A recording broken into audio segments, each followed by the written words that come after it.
He ordered a whiskey in 2026. Neat. No ice. A simple decision. An ordinary moment. The kind you forget before the glass even touches your lips. Across the bar, a television replayed airport delays. Ice shifted in crystal. Someone laughed 2 stools down. Nothing remarkable. And then, the world folded. Wait, what? The airport vanished. The lights went dark. The hum of modern life, gone.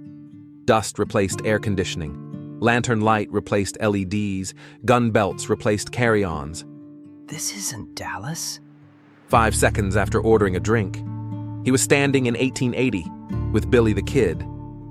I don't even like whiskey. But the coin did. And the coin had plans. Minutes earlier, Alan sat alone at an airport bar in Dallas. Late afternoon sun pressed against tall glass windows. Travelers moved in tired lines. Roller bags dragged across tile. His suit jacket was folded neatly over the back of his chair. Laptop closed. Meeting finished. Crisis avoided. That should keep Marco off my back. His phone buzzed. Marco's face filled the screen. Tell me we didn't lose them. We didn't lose them. They're extending the contract. And you stayed the entire meeting? Yes, Marco. The entire meeting. No mysterious vanishings. Marco blinked. Didn't get it. Good. We need stability right now. The call ended. Silence returned. And then, Alan felt it. Not vibration, not heat. Something heavier, in his pocket. The coin. You've got terrible timing. Whiskey. Neat. The glass touched polished wood. Amber liquid caught airport light. Ordinary. Alan slid the coin into his palm beneath the bar. Ancient markings pressed into his skin, symbols from another century, another life. He rolled it across his knuckles. Metal scraped softly. We're not doing this again. The coin warmed. Not hot, not yet. Just aware. The lights flickered once, twice. The television glitched. Sound stretched. Voices slowed. Oh no. The room bent sideways. Air compressed. History pulled him back. Sound returned first. A piano slightly out of tune. Laughter rougher, lower. Then smell. Tobacco. Spilled whiskey. Dust baked into wood. Then light. Oil lamps trembling in glass housings. Casting shadows that moved like they were alive. That's not air conditioning. He looked down. The crystal glass was gone. In his hand, tin, dented, worn. Boots surrounded him, heavy leather, spurs. Mud hardened from long rides. Men turned to look at him, suspicion first, curiosity second, hands resting near holsters. A rifle leaned against the wall. Another hung near the door. Please don't say 1800s.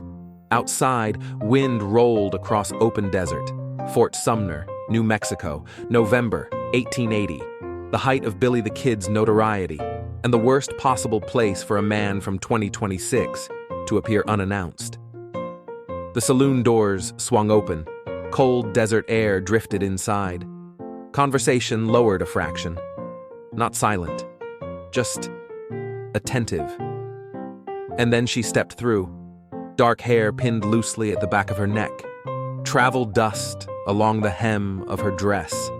Boots that suggested she wasn't afraid of walking alone. Lantern light caught her eyes. Steady, observant, not impressed.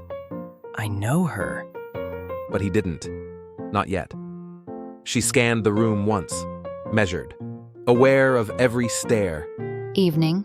A chair scraped as a man stood too quickly. Another adjusted his vest. Someone whispered her name under his breath. She glanced toward Alan, paused, held eye contact just long enough to register recognition, or curiosity, or both. How do you look familiar? She didn't answer, but she didn't look away either, and that felt dangerous. A man beside Alan kicked off his boots. Leather hit the floor with a thud, then his socks. Even in 1880, that's a crime. The man leaned closer, breath thick with cheap whiskey. Where you from, stranger? East. East where? Alan hesitated. Modern geography didn't translate well here. Very east. The man squinted, studied him. You talk funny. You smell worse. The piano stopped. Mid-note. The air shifted. Humor had a short lifespan in rooms full of men carrying revolvers. Across the saloon, someone said her name again, this time sharper, Isabelle! possessive. She's sitting with me. Not tonight, she ain't. A shove. A chair scraped violently backward. Glass shattered against the wall. Whiskey splashed across the floorboards. I just got here. A fist swung wide, meant for someone else, connected with Alan's jaw. Oh, come on. The room exploded into motion. Tables overturned. Boots slammed into wood. Men grappled. Curses flew. A revolver clattered across the floor. Someone lunged for it. Another kicked it away. Dust rose into lantern light. Smoke mixed with sweat. I didn't even finish my drink.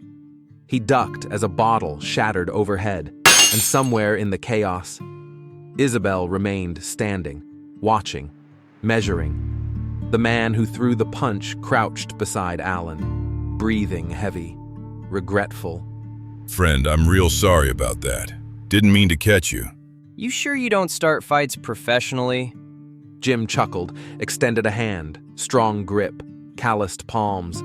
Name's Jim Greathouse. The name landed hard. Alan knew that name. History books mentioned it briefly. A rancher, a friend, a man whose property sheltered an outlaw. Greathouse. Right. You look like you need air. Come on. Alan hesitated, but staying felt worse. Hi there. Thank you for watching this week's episode. If you like what you saw, please consider liking and subscribing. If you missed last week's video, you can find it here.